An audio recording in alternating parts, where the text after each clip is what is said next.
Welcome everybody. Today we will be explaining the Executioner's Blade. Just a warning before we go into this video, my pronunciation is completely terrible for both Japanese names and just regular words. The Executioner's Blade is one of the 7 legendary ninja swords. These swords have been passed down between members of the 7 ninja swordsmen of the mist for generations. First, I'll do an explanation of the abilities of the sword.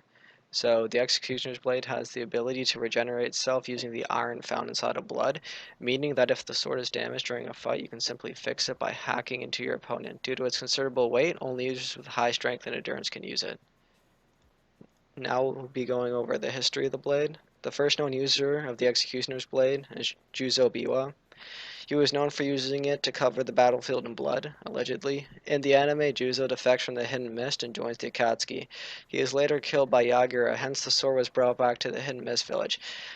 Hozuki Magetsugu was said to use the sword during this time because he was said to have mastered all 7 of the swords.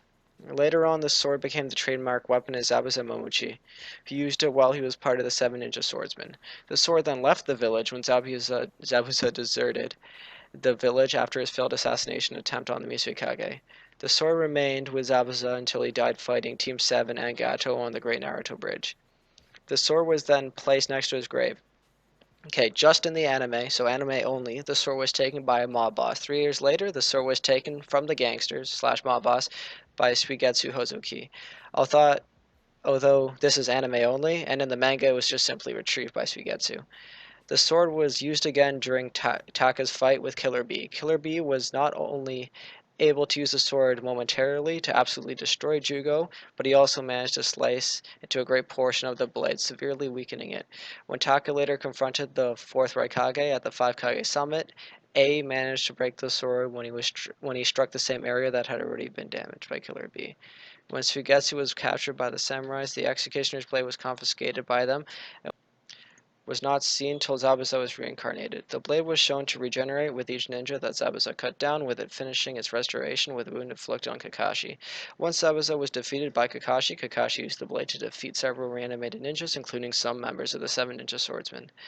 When Kakashi was going to go rescue Naruto, the sword was no longer seen in his possession. It is assumed that the sword was returned to the Hidden Mist village. In Boruto, the sword was taken by a rebellious group named the New 7 Ninja Swordsmen of the Mist, and the Executioner's Blade was taken up by Hazaku Onomichi.